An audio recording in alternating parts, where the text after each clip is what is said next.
Hello and welcome back. In this video lesson, I'm going to explain the functions of the different part of your Blogger dashboard. As you can see, the dashboard is divided into two. We have the left hand side and we also have the right hand side of the dashboard. In the left hand side, you have the title of the blog, and if you try to click here, you'll be able to see the other blogs that you have on your Gmail account, so that if you want to go over there, you can actually click on any of them and go over to them.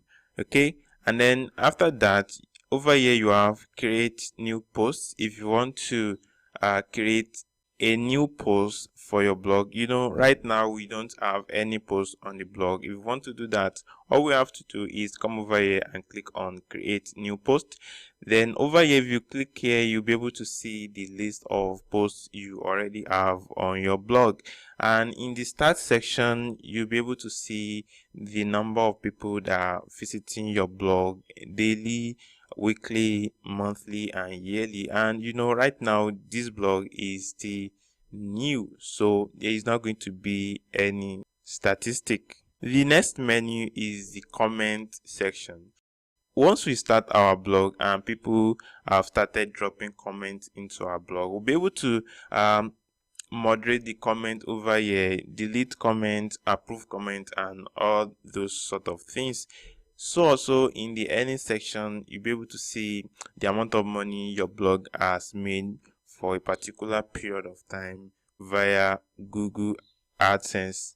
In the campaign section, you'll be able to set up campaigns for the advertisement of your blog via Google AdWords.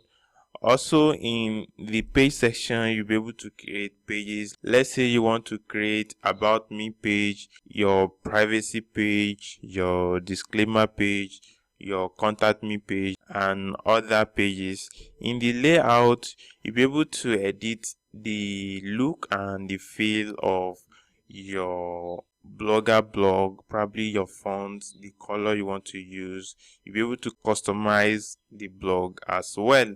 So also in the theme section, you'll be able to change your theme from the current theme into another theme in case you don't really like the theme you chose when we started the installation of the blog. So also in the theme section, you'll be able to back up your blogger blog and restore your blog in case probably while editing the theme or while customizing the theme something went wrong, so you'll be able to restore back the theme. So also in the settings area, this is clear, so you'll be able to do the basic and the advanced settings for your blog.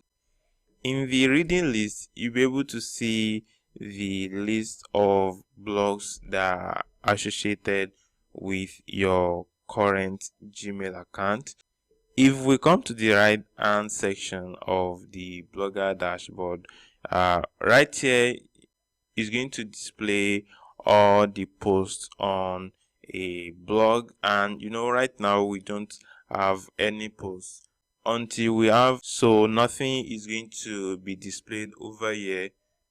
If you would like to create a new post, just come over here and click on create a new post, and immediately you save it or you publish it, the post is going to be displayed right over here. So if you have so many posts on your Blogger blog, you'll be able to see the list here, and over here you see this arrow buttons. You'll be able to scroll to the right or to the left in case if you have so many posts on your blog, and also you'll be able to sort the posts based on the number of posts you want to display over here. Do you want to display 10 per page, or 25 per page, or 50 per page, and all those sort of things? You can also search for a post in case if it's not displayed right here. You can search for it by typing the label, so you can display based on the label and all those sort of things. Thank you for taking the time to watch this video.